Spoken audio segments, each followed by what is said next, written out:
Olá, queridos, graça e paz vos seja multiplicada. Eu amo esta frase, acho ela espetacular, fala muito comigo.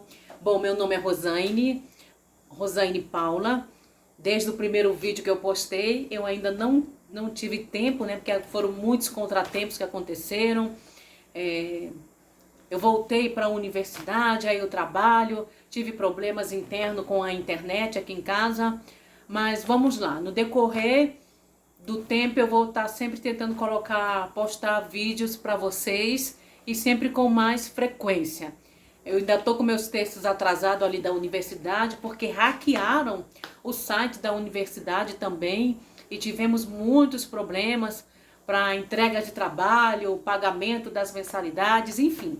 Mas vamos lá, gostaria de contribuir para a edificação do corpo de Cristo, né, nesses últimos dias da igreja aqui na terra. Então, o texto que eu gostaria de trazer para vocês aqui hoje é o texto de Filipenses, capítulo 2, versículo 8, que diz o seguinte, deixa eu ver aqui que eu anotei, que Jesus, né, reconhecido em figura humana, a si mesmo se humilhou, tornando-se obediente até a morte e morte de cruz. Dentro desse texto, eu vou lhe provar o quanto a sua vida é preciosa para Deus. E em Jesus Cristo, se entendêssemos por completo o que está, né, por trás da cruz, da obra da redenção, nós não aceitaríamos ouvir qualquer coisa. Porque há muitas vozes no mundo, como diz lá em 1 Coríntios 14, versículo 10. Há muitas vozes no mundo, mas precisamos saber filtrar, precisamos saber realmente discernir aquilo que vem da palavra de Deus, aquilo que não vem, aquilo que vem de Satanás, aquilo que não vem. Nós precisamos estar atentos, principalmente agora, nesses últimos dias da igreja na terra, para que nós não venhamos ser levados a todo o vento de doutrina, né? Então, Jesus, ele nos comprou com alto preço de sangue. Nós éramos escravos de Satanás. Antes de nós nascermos de novo, éramos escravos de Satanás. Então, o pecado, né? Jesus, ele veio, ele pagou o preço, ele nos comprou por meio do seu sangue. Por quê? O nosso espírito, antes de nascer de novo, ele estava morto. As pessoas da antiga aliança, desde ali quando Adão cometeu o pecado contra Deus, ele morreu espiritualmente. A sua comunhão com Deus, ela foi desligada. Por isso que Deus, ele pergunta para Adão: Adão, onde estás? Deus sabia onde Adão estava, mas Deus estava querendo saber a posição onde ele se encontrava, porque Deus não conseguiu mais localizá-lo espiritualmente, porque ele perdeu o contato no seu espírito com Deus, porque ele passou a ser escravo de Satanás, no qual a morte veio habitar em Adão. Então, o pecado original, ele significa a morte espiritual. E quando vai se tratar da maldição da lei, a maldição da lei ali em Gálatas 3,13, ela se refere à morte espiritual, a doenças e enfermidades e à pobreza. Então, quando Adão ele peca, ele morre espiritualmente, e quem está ligado a ele agora é Satanás. Satanás passa a ser o senhor de Adão, o dono de Adão, o pai de Adão. Por isso que Deus estava tentando localizar Adão no espírito. Então, o pecado original se refere à morte espiritual. Foi para isso que Jesus ele veio, para resolver o problema do pecado original. Agora existe, né, pecados, erros e falhas que o ser humano ele pode cometer, ele pode errar. Então, por isso que é necessário que o homem seja reconciliado com Deus. Nós não podemos cobrar de alguém um preço que já foi pago por Jesus.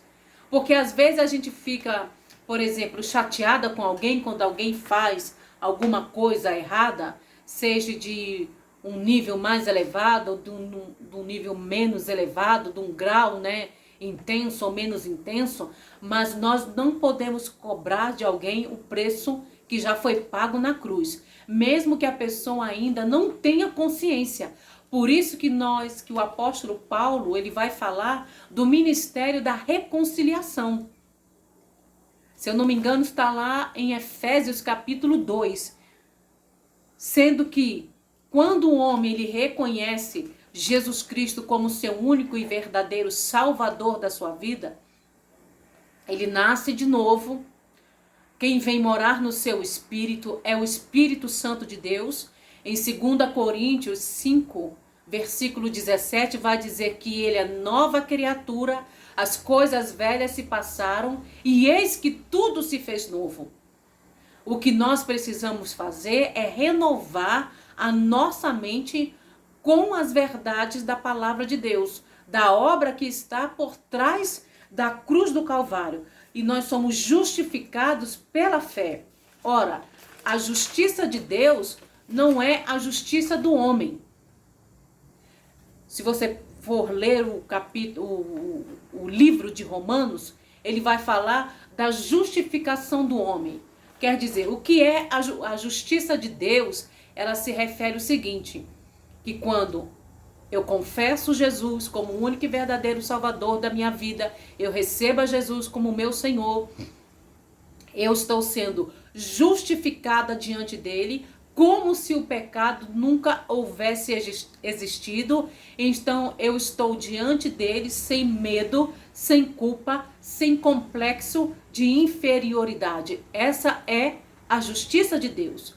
A justiça de Deus não é quando alguém me causa dano e nós temos a tendência de dizer, Deus vai fazer justiça, Deus vai fazer isso. Não é isso. A justiça de Deus é que você foi justificado, né, por meio da fé em Cristo Jesus, na fé em que? Da sua ressurreição, na obra consumada na cruz do Calvário.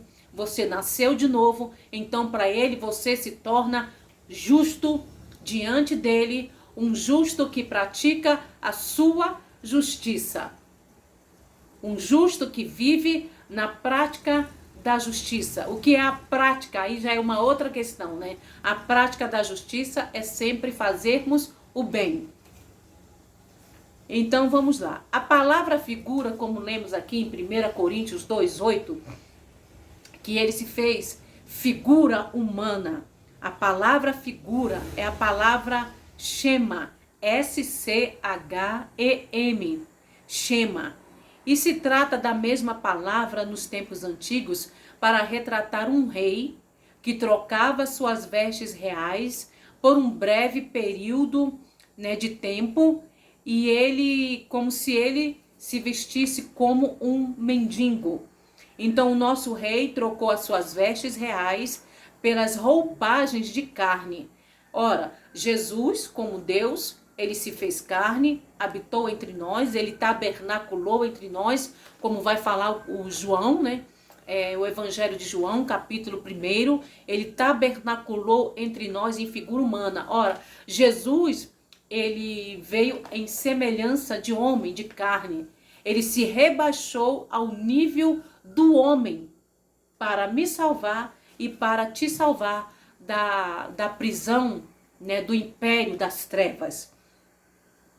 E aqui vai dizer o seguinte, que por isso que lá em João capítulo 17, versículo 5, que Jesus ele faz a oração, né, sacerdotal, e ele vai reivindicar de volta a glória que ele tinha junto com o Pai.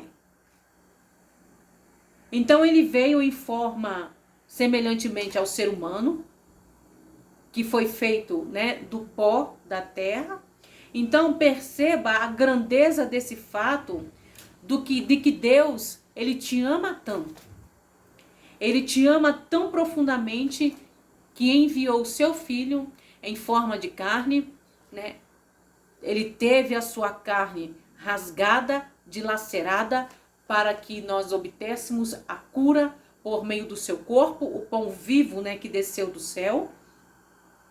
Ele nos redimiu das trevas, para que nós voltássemos a ser a sua imagem e a sua semelhança, como diz lá em Gênesis capítulo 1, versículo 26 e 27, que você é a imagem e semelhança de Deus, não mais a semelhança do diabo. Por isso que o novo nascimento, ele é uma troca de natureza do velho homem, no pecado, na lama, na maldição da lei, para quando ele nasce de novo, ele volta a ser a imagem e semelhança de Deus, justiça de Deus, justificado, herdeiro de Deus, co-herdeiro com Cristo, lavado com o sangue do Senhor Jesus.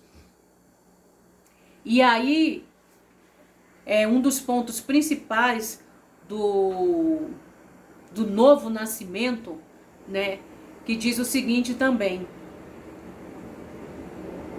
que o espírito nascido de novo, ele é perfeito. O homem, ele é perfeito no espírito, no eu interior. E isso tá bem... Eu anotei aqui, se você for ver, tá em Timóteo, se eu não me engano. Porque nós não somos mais reconhecidos segundo a carne, mas segundo o Espírito, que está em 1 Coríntios 5, versículo 16. E ele vai dizer também que nós somos perfeitos no Espírito, em Colossenses, capítulo 1, versículo 28, e também em Colossenses 2, versículo 10. Tá? Você pode estudar, ler lá, né, que nós não estamos mais debaixo da maldição da lei. O que precisa ser feito é a renovação da mente com a palavra de Deus. Porque se nós não renovarmos a nossa mente, nós vamos estar achando que nós somos pessoas miseráveis, somos pecadores. Nós podemos sim cometer pecado, nós podemos errar, podemos falhar. Mas entenda uma coisa, pecado é diferente de pecador. O pecado original foi a morte espiritual. Então Jesus, ele resolveu o problema do pecado original. Então na mente dele, você não é mais pecador. Você pode cometer pecado. Você pode errar, nós podemos errar, podemos falhar. Mas há um advogado no céu. Porque se nós nos arrependermos, ele é fiel e justo para nos purificarmos de toda a injustiça. O que mais aqui que eu posso dizer aqui? Porque foi tanta coisa, gente.